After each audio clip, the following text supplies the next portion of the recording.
السلام عليكم ورحمة الله تعالى وبركاته. الإخوان الأخوات، نلتقي من جديد في هذا الفيديو اللي كنتمنى يوصلكم نتوما في تمام الصحة والسلامة والعافية ومن خلاله فغادي نحاول نشوفوا زوج ديال المواضيع.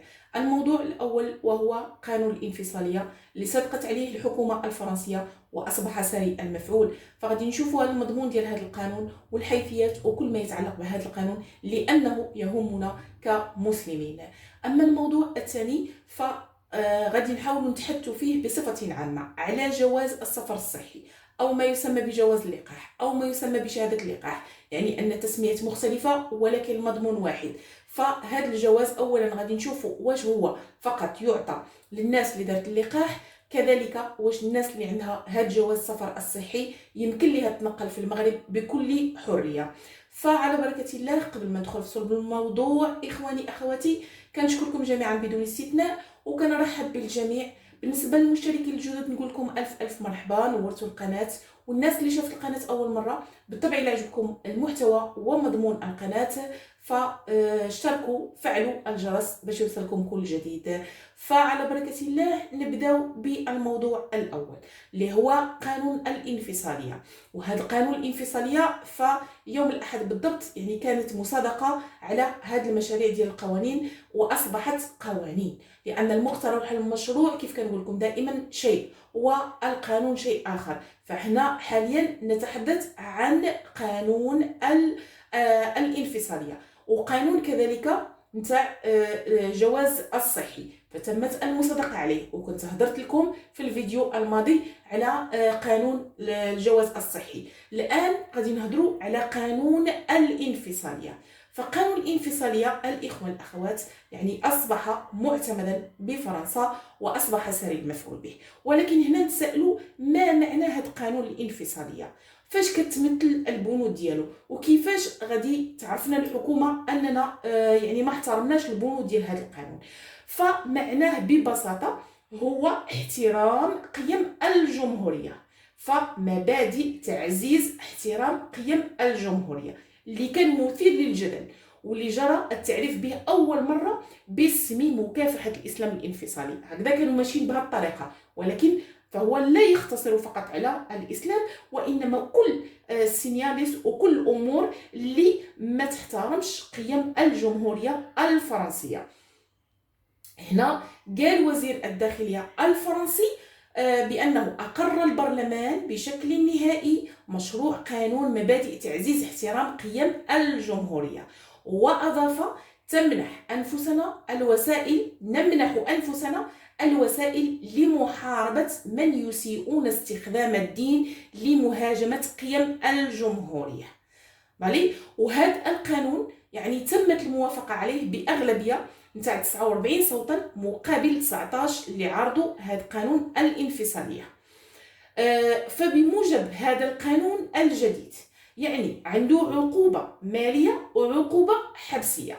عقوبة اللي يعني ما احترمش هذا القانون الانفصالية كتمثل في 5 سنوات وغرامات مالية تصل إلى 75,000 أورو لمن يهددون أو يعتدون على مسؤول منتخب أو موظف مدني لعدم رغبتهم في اتباع القواعد التي تحكم الخدمات العامة الفرنسية، مثل رفض الخضوع للفحص الطبي مثلا من قبل طبيبه بحسب المصدر ذاته وغير ذلك من الأمور. يعني خاص اللي عايش بفرنسا ضروري من احترام قيم الجمهورية، يعني ما تعيش بالطريقة ديالك أو لا، إذا كانت طريقة يعني غير معادية وغير منافية وفيها احترام لقيم الجمهورية فإنها مقبولة.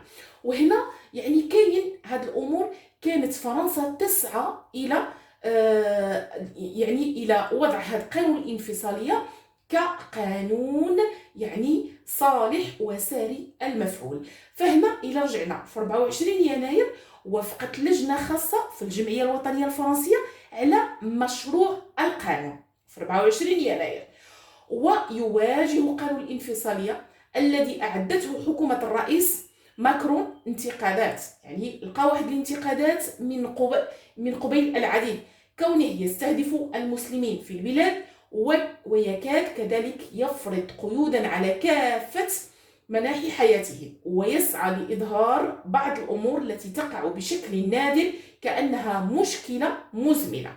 فهنا الإخوة الأخوات هذا هو لقى واحد المعارضة، ولكن يعني كما كنقولوا لا يعذر أحد بجهله للقانون، لا يعذر أحد بجهله للقانون. فهذا أصبح قانونا، وبالتالي كل المهاجرين، كل الجالية المسلمة، كل الجالية يعني بصفة عامة المقيمة بفرنسا، فضروري من احترام هذا قانون الانفصالية. كذلك من بين البنود اللي يتوفر عليها هذا القانون أنها تنص على فرض رقابة على المساجد، على الجمعيات المسؤولة عن إدارتها، وكذلك مراقبة تمويل المنظمات المدنية التابعة للمسلمين. نزيد نشوف القيود، كذلك فرض قيود على حرية تقديم الأسر التعليم لأطفالها في المنازل، كما كذلك يمنع ارتداء الحجاب في مؤسسات التعليم ما قبل الجامعي. فهنا يذكر أن فرنسا إحدى يعني الدول الكبيرة الأوروبية من حيث حجم الجالية المسلمة. فالعدد ديال الجالية المسلمة تقريبا كيبلغ 5,700,000 حتى وصل هذا العدد في 2016 بما يشكل 8.8 من مجموع السكان. وهذا قانون الانفصالية هو الذي أدى يعني إلى توقيف زوج ديال الأئمة. السبب حسب ما أكدوا عليه أن يعني المحاضرة اللي عطوها منافية وغير محترمة ولا تحترم قيم الجمهورية. فإخواني أخواتي، وخصوصا هذا الخطاب موجه لكل الجالية، وخصوصا الجالية المقيمة بفرنسا، لأن هذا القانون أصبح ساري المفعول ولا بد من احترام بنوده. فما يتعلق بالموضوع الأول. بعد ذلك ننتقل للموضوع الثاني اللي باقي فيه غموض وباقي فيه إشكالية. قبل ما ندخلوا لجواز السفر المغربي غادي نعطي واحد النظرة شاملة لجواز السفر الصحي أو لا جواز اللقاح أو لا شهادة اللقاح. فهاد الشهادة مازال تعطى لي تساؤلات، اختي واش فقط الناس اللي دايره اللقاح هي اللي يمكن ليها تجيب هاد الشهادة؟ فالجواب بالطبع لا، لأن هاد الشهادة ديال اللقاح كتشمل 3 ديال الأمور. كتشمل الجرعات ديال اللقاح اللي درناه، الناس اللي مكمله اللقاح، او الناس اللي دايره PCR سلبي، او الناس اللي كانت مريضه ولا تقاست بهذا الكوفيد وتشافت يعني وعندها دليل على الشفاء. فهذا ما يتعلق بمضمون جواز السفر الصحي او جواز التلقيح او شهاده اللقاح. يعني كنحاول نعطيكم جميع الاسماء المتداوله باش ما يوقعش غموض، لان مازال كتجيني اسئله واش اختي انا الا ما درتش اللقاح واش شهاده اللقاح او جواز السفر الصحي فقط يعطى ويمنح للناس اللي دايره اللقاح، وهو كذلك ماشي كما كينظر كما قالت لي واحد الاخت بحال جواز السفر، لا، الاسم ديالو فقط فهو عباره عن ورقه. فهنايا كينتسائلوا بالنسبه للناس اللي كملت التلقيح وعندها شهاده اللقاح وعندها جواز السفر الصحي سافره للمغرب او كذلك المواطنين المغاربه. سافروا كنا سمعنا بان الناس اللي مكمله اللقاح ملي غادي تمشي للمغرب غادي تنقل بكامل الحريه، هذا كان، ولكن بعد القيود اللي فرضها المغرب مؤخرا على ودار حجر ليلي فهنا الامور تتغير. مجموعه من الاخوان والاخوات كيظنوا بان انا عندي شهاده اللقاح فغادي يعني يمكن لي نتنقل بكل حريه سواء بالليل او بالنهار، ويمكن لي نسافر لاي مدينه بغيت بكل حريه بدون اي اشكال. فالامر الاخوه والاخوات غير ذلك، فجواز التلقيح لا يسمح للاشخاص الذين حصلوا على جرعتي اللقاح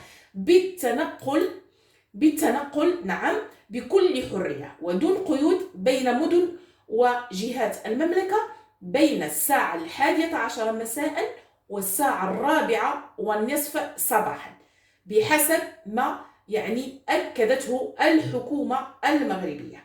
فهنا يعني اللي ملقح ومكمل التلقيح ديالو فيمكن لنا نتنقلوا أو يمكن ليه يتنقل بكل حرية ما بين المدن المغربية وجهات المملكة المغربية، ولكن فقط بالنهار.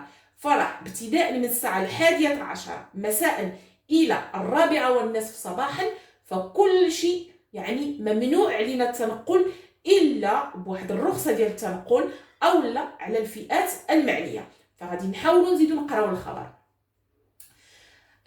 هنا قال لك بأن أكدوا أن جواز التلقيح لا يمكن أن يسمح بمفرده للمسافر بالسفر ليلا بين الساعة 11 مساء و4:30 صباحا، مشددا على ضرورة التوفر على رخصة خاصة، وبالتالي فإن التوفر على هذا الجواز الصحي فقط لا يسمح لحامله بالتنقل بكل حرية.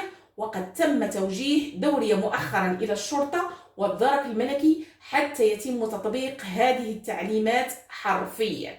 فهنا الإخوة الأخوات مجموعة من الناس مشات بهذا الجواز وتنقلت وتعرضت لغرامات مالية. فغادي نزيدو نقراو الخبر، والخبر رسمي.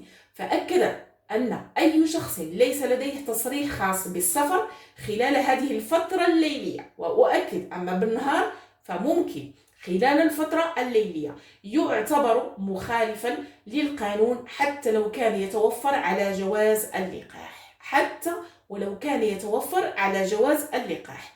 وحذرت المصادر من أنه في حالة اعتراض المسافرين بين المدن على قوات الأمن فإنه يتم إعادته تلقائيا من حيث أتى. فإلى خرجنا يعني في هذا الوقت ما بين 11 ديال الليل حتى 4:30 ديال الصباح تلاقينا مع قوات الأمن، فبإمكانهم يرجعونا للمكان اللي انطلقنا منه أو للمدينة اللي انطلقنا منها مع تأدية غرامة مالية قدرها 300 درهم عن كل مخالفة. مالي. وهنا يظل جواز التلقيح صالحا خلال النهار للسفر بين المدن. فالإخوان الأخوات يعني الغرض توضيح أن الناس اللي عندها جواز سفر صحي، الناس اللي عندها شهادات اللقاح، الناس اللي عندها جواز اللقاح، فيمكن لكم تنقلوا بكل حرية ولكن بالنهار. يعني بمجرد توصل الساعة 11 فراح إلى لقاوكم يعني خارجين متنقلين أو لا خارجين، فضروري فغادي تعرضوا الغرامة مالية القدر ديالها 300 درهم. فهذا كل ما يتعلق بجواز السفر وإمكانية التنقل داخل المغرب. كذلك بالنسبة لقانون الانفصالية، وكنتمنى خصوصا بالنسبة للمهاجرين، بالنسبة للجالية المقيمة بفرنسا، فضروري من أنها تعرف على بنود هذا القانون باش أنها ما تعرضش نفسها لشي يعني غرامة أو لا سواء حبسية أو لا مالية. فإخواني أخواتي هذا كل ما يتعلق بهذا الفيديو، فكنتمنى تستافدوا منه كغيره من الفيديوهات.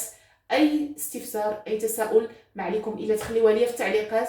وكيف كنأكد دائما وأبدا كنقول لكم حتى ولو أنني ما كنجاوبش فكندور على الأسئلة هكذا، واللي كنشوفها تكررت بكثرة فواشنو كندير ضروري من أنني ننزل الفيديو باش تكون إجابة جماعية من خلال هذاك الفيديو اللي نزلوه. فدمتم في رعاية الله وحفظه، أحبكم جميعا في الله.